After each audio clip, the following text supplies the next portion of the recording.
It's been interesting to say the least, watching the general consensus around Days Gone evolve over time. It began as the grand finale to an E3 press conference that would be remembered as maybe the best in PlayStation history. Days Gone's initial demo excited many people, simultaneously raising skepticism for some due to the rough state it so clearly still found itself in. Later showcases would instill more confidence, but that confidence dropped just as quickly after a silent delay to 2019 and PlayStation's decision not to show the game off anymore at last E3.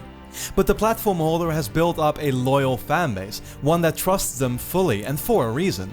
Just about every PS4 exclusive has been met with critical acclaim, and their first-party network has grown to produce amazing games like a well-oiled machine. It's no wonder that Days Gone always remained highly anticipated, despite signs indicating a cause for concern. Last week the game finally arrived, but for once not to critical acclaim. Days Gone currently stands at a 72 on Metacritic, with particularly harsh reviews from the major outlets like Gamespot and IGN. Contrary to the gamers to whom the reviews came as a shock, if you followed my channel you know I had personally feared this outcome all along. Then again, I myself had set out to take my time with the game first, and whether I think that these reviews are an accurate representation of Days Gone's quality, you'll obviously hear from me in this video. In the last week I namely spent 60 hours roaming around Sony Bend's post-apocalyptic version of Oregon, and with the Platinum Trophy now in my possession, it's safe to say I've been able to form a well-rounded opinion on the game. Even so, that opinion will just be my take. While critics found Days Gone an underwhelming game, it definitely did achieve something else. Days Gone managed to spark a discussion about the reliability of reviews, the profound question about what makes a game good or bad, if it's worth buying or not, and whether the current score system does justice to the answer. There's a much greater conversation here that goes beyond just the game itself. So if you'd ask me, it's high time that conversation was being had.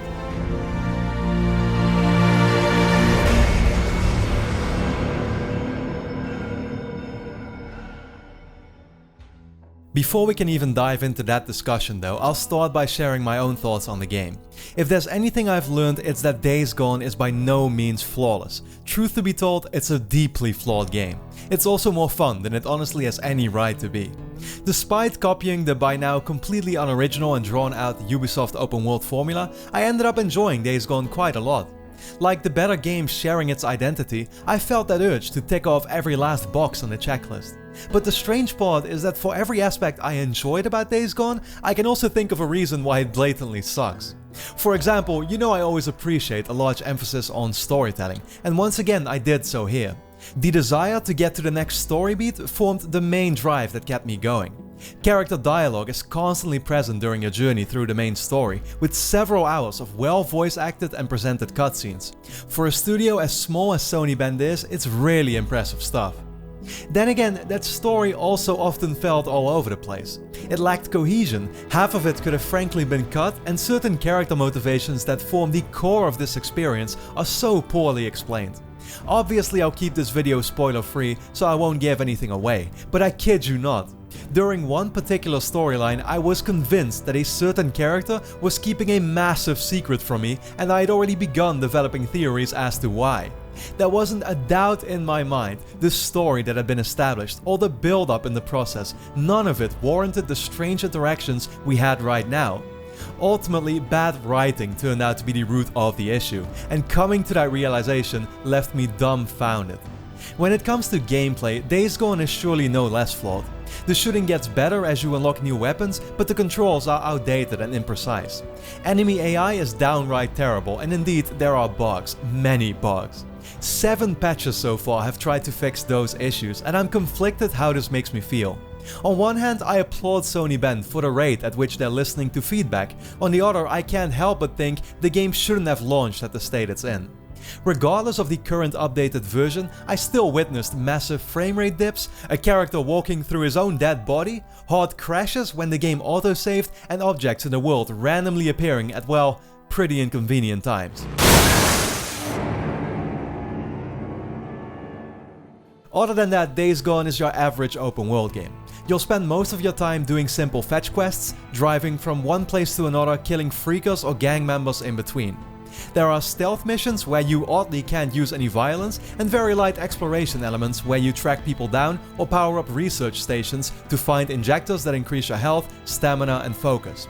It's all pretty standard stuff, made more fun thanks to your motorbike, which starts off feeling a bit wonky but becomes a joy to ride around with as you upgrade its sports the more you play. Graphics look great, especially in cutscenes, making it easy to feel immersed as you travel across regions and watch as characters converse. There is undoubtedly potential here. Take the horde fights, they are truly as exhilarating as the first gameplay demo made them out to be. Seeing literally hundreds of freakers chase you down gives a real adrenaline shot. Sure, there could have been a few more tactical possibilities in your environment to help clear them out, but that doesn't take away, the experience is totally unique to anything I've played before. Probably my most memorable moment in Days Gone was something totally opposite though. A sudden, brief encounter in the world where I had run out of gas.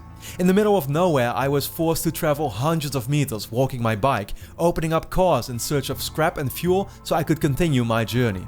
Small situations like these that provide a sense of atmosphere can make all the difference for a game in this genre, but ideally I'd have liked to see many more.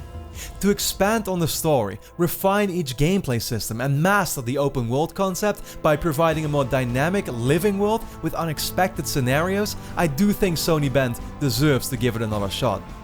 At the end of the day, as I try to objectively describe every aspect of the game, I notice that the image I've painted may not seem too positive. Days Gone is undeniably a flawed game. There is nothing wrong with admitting that, and more importantly, it doesn't take away that the experience can still be a lot of fun. I can only conclude that looking at the final reviews, I both understand and agree with what's generally been said. However, for me, that's precisely the interesting part. You see, 2 months ago, Sony invited me to a special press event where I had a chance to play 3 full hours of Days Gone. The event itself was well arranged, the people I met very friendly, and the additionally prepared activities outside were a ton of fun. When it came to the game itself though, I was just not blown away. It did not do anything new, it did not do anything particularly well. Calling the game bad would go a step too far, just like calling it great would. And so, a few days later, I sat in front of the camera to share my own, completely honest first impressions with you all. I did not bash the game, nor did I pass it on as a final conclusion. All that I tried to do was to prepare my viewers for the most realistic outcome in my personal view. I summarized Days Gone as your average or maybe slightly below average Ubisoft open world game that would serve as a nice snack for fans of the genre to kill our appetite while we'd wait for Sony's true heavy hitters that are up next. I described the gunplay as stiff, thought that the driving felt imprecise, and some of the character interactions came across to me as awkward. I explained which parts felt outdated, from loading times in between cutscene transitions, bad enemy AI, and freakers that don't naturally spawn out of their nests. That's not to say Days Gone didn't have its redeeming qualities either, as in that the graphics looked nice and the emphasis on storytelling I could definitely appreciate. In my limited time with the game, I had yet to physically take on one of the hordes, but I encountered them twice, and each time I was impressed to see so many freakers on screen at once. Nevertheless, Days Gone is an open world game, so I pointed out that people who like working their way down a checklist would have plenty to enjoy here regardless. So if you've been paying attention, you might have noticed some similarities here. Yeah, I hate to say I told you so. Unfortunately, this was 2 months before anyone had played the game, and the situation back then was very different. This could only mean one thing: backlash. Whenever I upload a video and say that the tone is not too optimistic, then the initial response from my own subscribers tends to be understanding. You're familiar with my personality, you've come to expect me to keep it real with you, and you can accept it if my opinion is not the one you'd like to hear for once. However, that is not the case for anyone new to my channel who finds the video a little while after it goes live. Well, with around 90,000 views, many newcomers found my Days Gone preview, and before I knew it, hundreds of dislikes and lots of negative comments had struck the video. These ranged from calling me determined to piss on the game, being too critical for no reason, and a bunch of personal insults that I'll spare you from. Now, I've been active on YouTube for 7 years, and I wouldn't be active anymore had I not learned to live with this unfortunate reality, but I'd be lying if I said that it doesn't still leave me frustrated every now and then. Positive or negative, that's not what I think this is even about. These days, it's sharing an opinion that people don't like to hear, which seems to be less tolerated than ever, and I don't get that. What happened to the days where it was appreciated if someone didn't sugarcoat the truth but treated their audience with respect by staying honest? Because here we are 2 months later, and on reflection, I don't feel differently about a single thing I said. Mere days up to the launch, I still found posts on Reddit saying they couldn't wait for my inevitable apology video, so to see my quote-unquote controversial thoughts back then finally be recognized as warranted truly felt like a moment of justice, but it shouldn't have been. And this extends beyond insults thrown at me by random people on the internet. What I found most baffling was reading the other previews for Days Gone that very same day in March, finding out that I was one of the few to actually express criticism. The same IGN that ended up giving Days Gone a 6.5 last week, back then still called it a sturdy hodgepodge of familiar mechanics. Days Gone is looking good and the reviewer really enjoyed the time he spent playing it. The same Gamespot review that would relentlessly rip Days Gone apart with a mediocre 5.0 2 months ago felt so very positive about it after low expectations. But there is more. Polygon, I've changed my mind about Days Gone. I found myself engrossed and impressed. Days Gone is one to watch. Games Radar, usually you have to choose great open world mechanics, satisfying story or decent combat, but it feels like Ben Studio is taking strides to give us a bit of all three and throw some pretty trees on top. Every preview I read seemed to be either praising Days Gone or is at the very least cautiously optimistic, yet in the final review altered its thoughts. I didn't find a single article that dared to say they walked away disappointed. Key here is that everyone is entitled to their personal opinion, and you can't invalidate a preview just because someone else felt this way. But when compared to all the final reviews, it surely does seem like an odd phenomenon. Meanwhile, I just couldn't grasp it. Had I played the same demo, was the label of a hater that people put on me actually justified? Had I in fact walked away incredibly impressed, but chosen to lie about my excitement? No, of course not. I just wasn't gonna let that privilege of being invited by Sony get in the way of staying open and fair about the game I had just played. It boggled my mind seeing how these games journalists, people who are supposed to stay authentic and objective no matter what, now seemingly hold back as much as they possibly could. I can only imagine that two factors lay at the root of this issue. Number one is a fear for community backlash, and you've seen that it's a legitimate consequence. Lots of gamers feel entitled to complain if an opinion online differs from what they want to hear, even if they have yet to play the game themselves. Like I discussed, PlayStation's fanbase is devoted and high expectations are normally justified, but rarely, anyone who fairly looked at Days Gone's earlier footage and was aware of Sony Ben's track record would have known not to expect that much. Moreover, a harsh review does not mean that the person talking about the game is trying to take away your right to enjoy the experience nonetheless.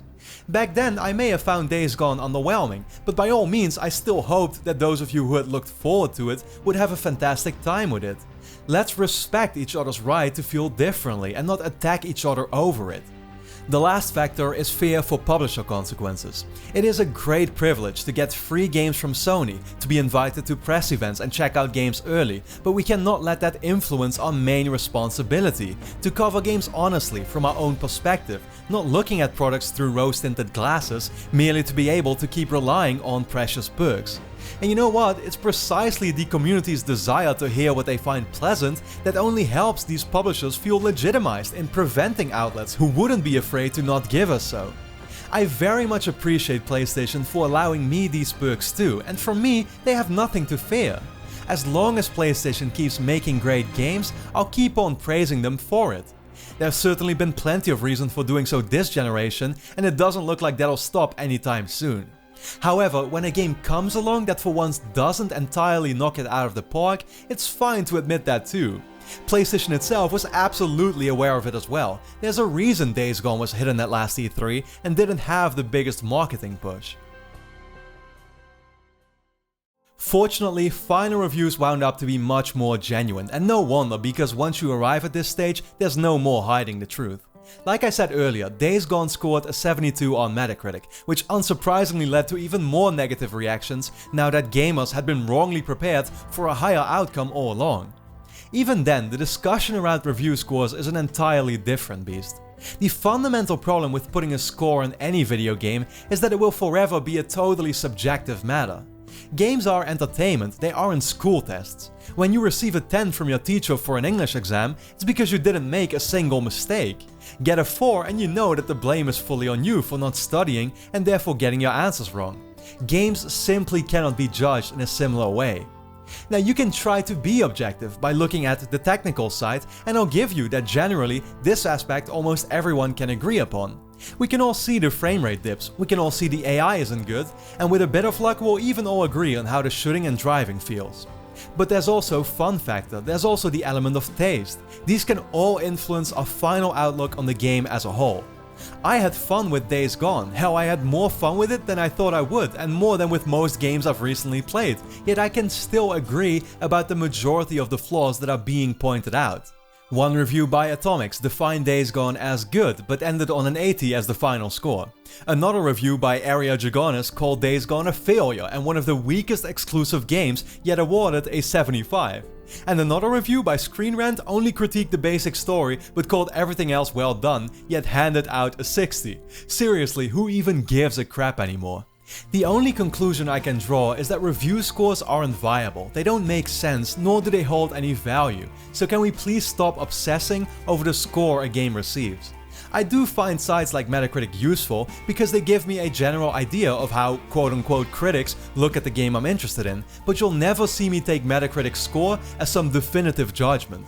We all rate games differently, some do it by focusing more on fun factor, some are influenced by personal taste, and some stick to the technicalities for the most part. No wonder there's such a wide variety of ratings handed out, and that's completely fine.